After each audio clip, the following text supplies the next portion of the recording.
महिलांक उपरे असदाचरण दुष्कर्म हत्या घटना प्रतिवाद में छात्र आंदोलन। पाटणा निर्वाचन मंडली विजु छात्र जनता दल पक्षर पाटणा कॉलेज ठारे राज्य में छात्री मानक असदाचरण दुष्कर्म हत्या भली घटनार अहेतुक वृद्धि पाउथिबा बेले राज्य सरकार नीरवद्रष्टा छाड़िछन्ति बोली अभियोग करी आंदोलन करा जायतिला। जिला छात्र बीजेडी उपसभापति विप्लव कुमार पुष्टि संयोजन आयोजित कार्यक्रम में पूर्वतन विधायक जगन्नाथ नायक, पाटणा ब्लॉक बीजेडी सभापति माधवानंद पुष्टि प्रमुख सामिल होई राज्य में आईन श्रृंखला व्यवस्था दिनकू दिन विपर्यस्त हो पड़ुथिबा कहिथिले।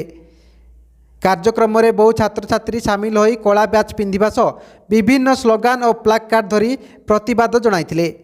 ଏହି କାର୍ଯ୍ୟକ୍ରମରେ ଅନ୍ୟମାନଙ୍କ ମଧ୍ୟରେ ଛାତ୍ର ନେତା ପ୍ରୀତମ ଭନ୍ଦ, ଅଭିଷେକ ମହାନ୍ତ, ଛିପୁନ ରଣା, ଆଶୁତୋଷ ଦାସ, ବିଷ୍ଣୁ ପ୍ରସାଦ ବାରିକ, ଶ୍ରୀତମ କୁମାର ପଣ୍ଡା, ଦେବାଶିଷ ମିଶ୍ର ପ୍ରମୁଖ ସାମିଲ ହୋଇଥିଲେ।